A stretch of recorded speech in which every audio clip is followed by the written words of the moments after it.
Welcome to Star Joe's. I'm your host Ryan, and today I'm doing something a little differently. And the reason why is because something happened just in the last 24 hours that I felt like I needed to address right away. So this is really an unedited video. I'm just kind of free-forming it here, and not going to have a lot of, or really any pop-ups or other videos or anything like that. I'm not going to be doing any jump cuts. This is just me talking and in response to a reaction to something that happened. And I know there's a lot of G.I. Joe fans out there, a lot of IDW fans out there that are feeling the same way. And it was something that was very upsetting today.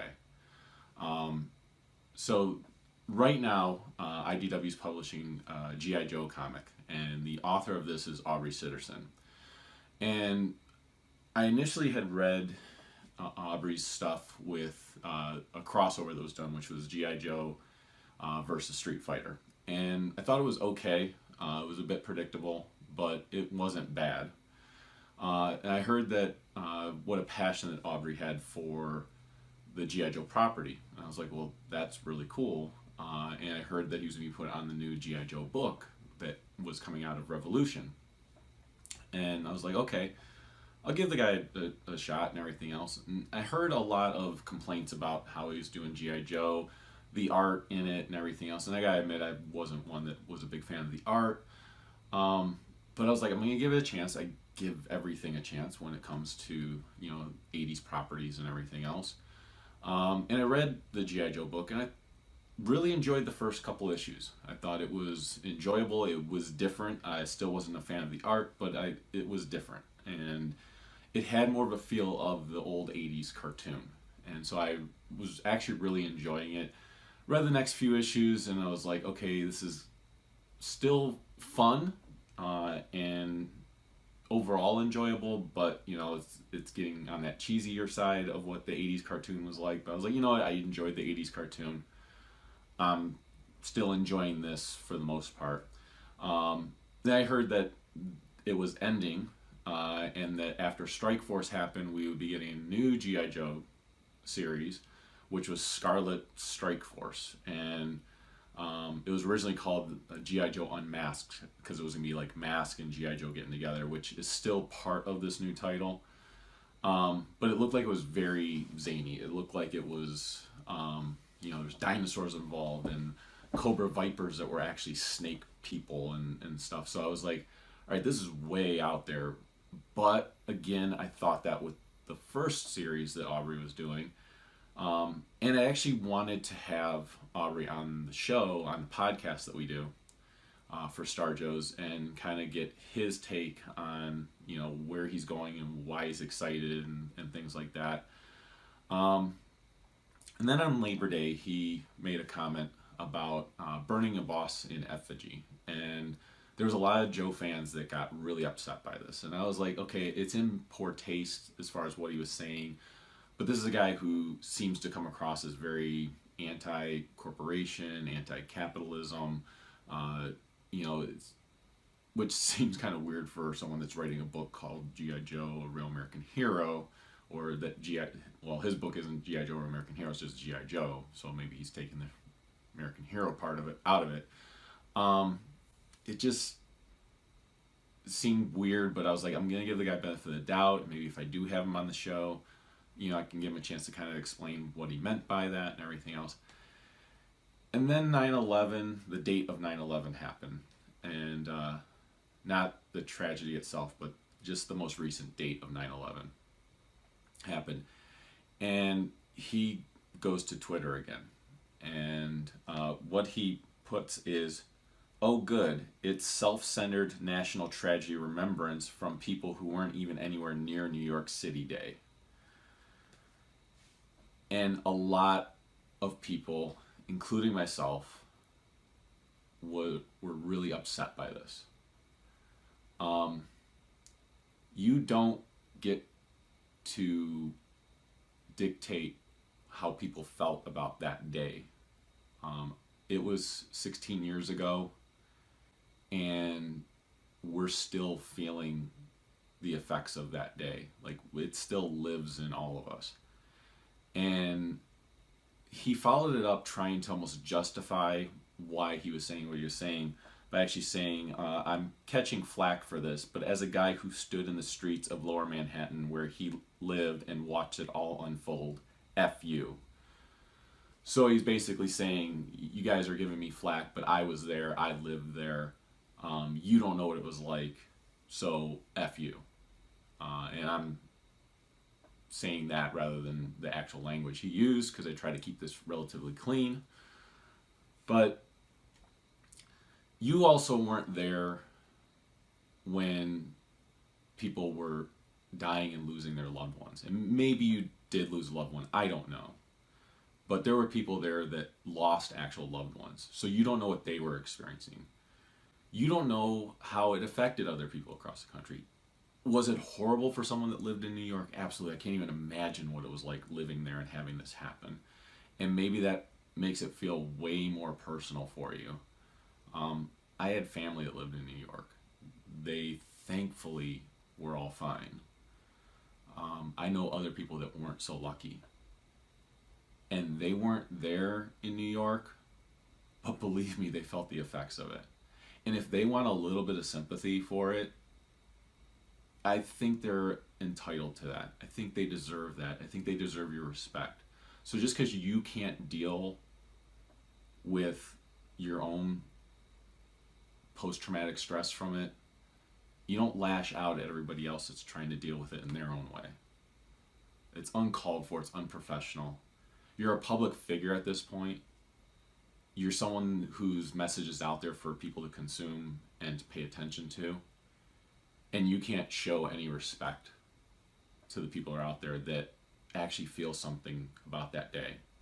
Hell, most of this country feels something about that day. At least they should. And I find it disgraceful that you would chastise people for that. You're also a writer, and for you to not find the words, the appropriate words, to really what you should have done was apologize because maybe something didn't come across the way you meant for it to come across. Telling everyone to go screw themselves, basically. That, again, uncalled for, unprofessional.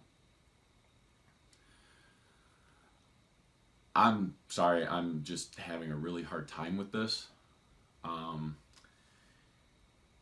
He also replied to that saying, don't let people get away with co-opting tragedies for their own personal gain, whether it's garnering false sympathy online or starting wars. People weren't looking to do that. People were looking to express themselves. This still affects people to this day. People still lost people, and they didn't have to be in New York for that to happen. And then he tried to backtrack, and in a way he tried to backtrack. He basically said, how about the first qualifier that everyone is skipping over, self-centered? Difference between sincere remembrances and self-centered ones. It's not for you to dictate which ones are self-centered, which ones are genuine remembrances. It's not for you to make that call. And even if someone's feeling a little self-centered because of what happened that day, I think, again, they have every right to feel like they need something that day. You're obviously feeling a little self-centered by making comments about, well, I was there, and chastising other people. I heard from a lot of people that listen to the podcast, that watch these videos, and what they had to say was very telling. There were some people that told me that when 9/11 happened, they actually went a day or two later to their comic shop, or a week later to their comic shop, and picked up the Devil's Due G.I. Joe that came out, which is beloved by a lot of G.I. Joe fans. And it gave them some sense of normalcy, and it gave them escape for a little bit with everything that was going on. People, you know, it was tough to watch all the tragedy that was going on and process it all. And sometimes you needed that little bit of escape, that little bit of normalcy. And they picked up Devil's Due G.I. Joe. And now the writer of G.I. Joe is chastising people because they felt something for that day and because they wanted to let other people know that they were feeling something about remembering what happened that day. I have never given up on a comic book because of a creator or because the comic was bad. I have read some stuff related to G.I. Joe and related to Star Wars and related to Transformers and all the stuff that I cover on the podcast and on this YouTube channel. I've read stuff that was just, I did not enjoy. I didn't want to read. But I did it anyways. I supported the properties. I supported the publishers. I supported the creators. And there's been times where I didn't agree with the points of view of a certain creator, but I still kept reading the comic anyways. I'm not going to do that with this.